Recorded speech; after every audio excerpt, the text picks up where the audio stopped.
of us having a better leader. And that better leader is none other than David Kenani Maraga. It is a lethal alliance against Ruto. Would President William Ruto be worried of a Maraga presidency? You are given resources that you are, to use for the welfare of the people. You take it all to yourself. We see President Ruto has been strutting across public podiums with the confidence of a prize fighter, declaring himself politically untouchable come 2027.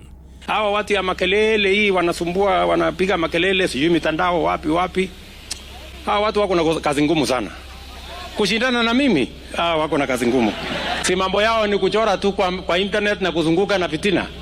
Hawa tutawanyorosha asubuhi na mapema. But behind the bravado and high decibel declarations lies a growing whisper campaign that his political crown may not be as secure as he thinks. I don't know whether loyalty is transferable. Whatever he can give you, you see what to do with it. Hii ya Western naona kama imeenda, Ukabani imeenda, ya Kisii imeenda. Sasa pale kwake tutapambana. And at the center of this quiet storm, none other than former Chief Justice David Maraga. Going forward, and as I said, this is a political conversation. We are all involved in this conversation to see what can be done for the good of our country. While Ruto continues to flex his political muscles, some insiders are urging him to slow his roll because the ground beneath him might be shakier than it appears. What in the corridors of power is that a stealthy but potent coalition is taking shape, one designed with a singular mission: to clip the wings of the UDA high flyer. If I were to be given the privilege to govern this country, I will get everybody to obey the law. The moment you have everybody obeying the law, everything will fall into place. Leading the Maraga for President chorus is none other than senior counsel Nelson Harvey, who has practically rolled out the red carpet for the retired Chief Justice.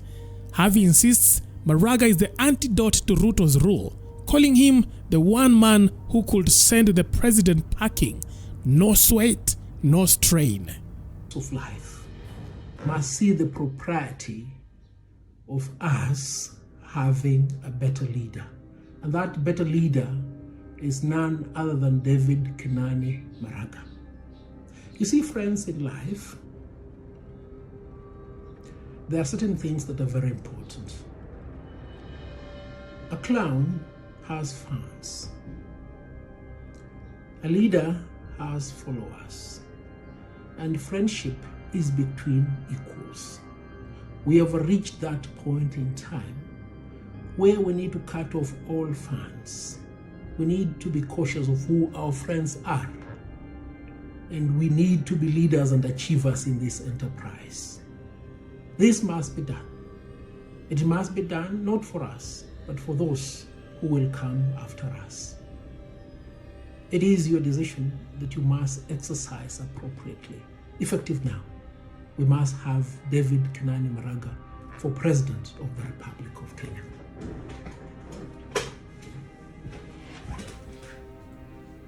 Yet, not everyone is sold. Skeptics argue Maraga's political muscle may not be fully toned just yet. Still, the plot thickens with murmurs of a political Voltron assembling in the shadows. Now picture this: a Fred Matiang'i, Maraga, Okiya Mtata, and Natembeya coalition, and other opposition heavyweights quietly huddling, crafting a strategy to bring down the president's fortress from within. Well, will this be even possible? Ahead of the 2027 general elections, we have seen there is a certain group of people that are already coming together, the likes of George Natembeya. We have Kalonzo and Gachagua. They are claiming that it is all reported that this is an alliance being built, to rival President Ruto at the ballot. It is a lethal alliance against Ruto. If you saw the Kikuyus, the Mount Kenya community, who had a press conference, last the other day, where Waiguru was, Kememia was, and Kiraito Murungi was. Have you seen that?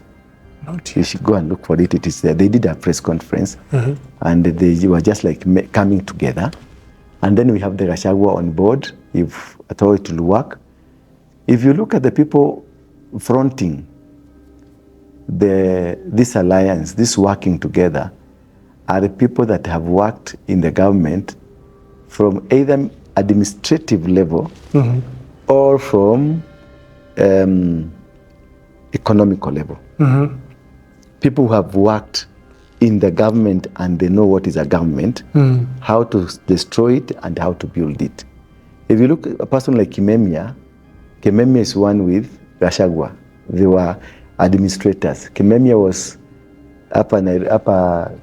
Harambee House. He was a chief administrator. He was in charge of all the PCs.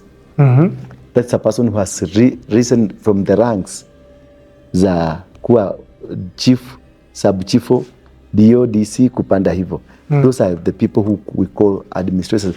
That is what we call now the system. Audio system. Gachagua is a system. And that's so true. Also, Natembeya is a former... yeah, that's where I was coming. Natembeya was a regional. All of these people came from one office.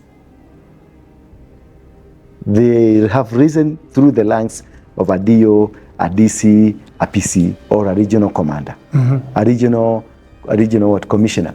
So these are the people who have worked in the government, who have made the government, who knows the policies of the government, the people who understands how to use intelligence report, because all of them are intelligence consumers. They are not like Ruto. These are intelligence consumers.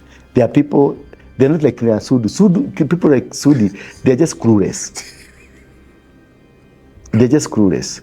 They are battling things. They are battling their own personal lives and also the public life. The political life, because you see, they have, we are men. We have issues. We have issues with our families, our wives, whatever. Sudi is battling that, and again is battling to have the supremacy. Then we have the Kina Farouk, who want to protect their man with whatever there is in their disposal. They want to protect their men. They are people like Chirichiri. They are smooth operators. They will not talk, but they are really doing something. And we have so many people around there. But the actual people who can, and that's what you see, to destabilize or to remove Gachagua from a control, it is very hard. That's why they are completely unable. Because this guy, he's worked in the system of the government. He's worked in a system where he was the consumer of the intelligence of Kenya. So in his ranks, he has planted a lot of people. There are people who are sympathetic to him in the government. That is why this man is able even to know who is abducting who and where they are. Why? Because he is a consumer of intelligence. Okay, now on that point, now this alliance, it's already, taking over.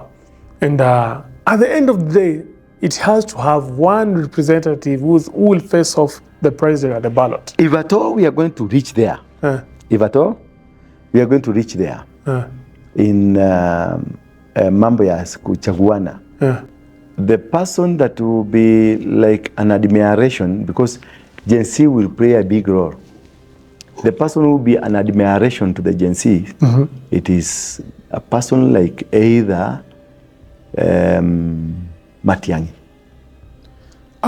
Probability would be Matiang'i.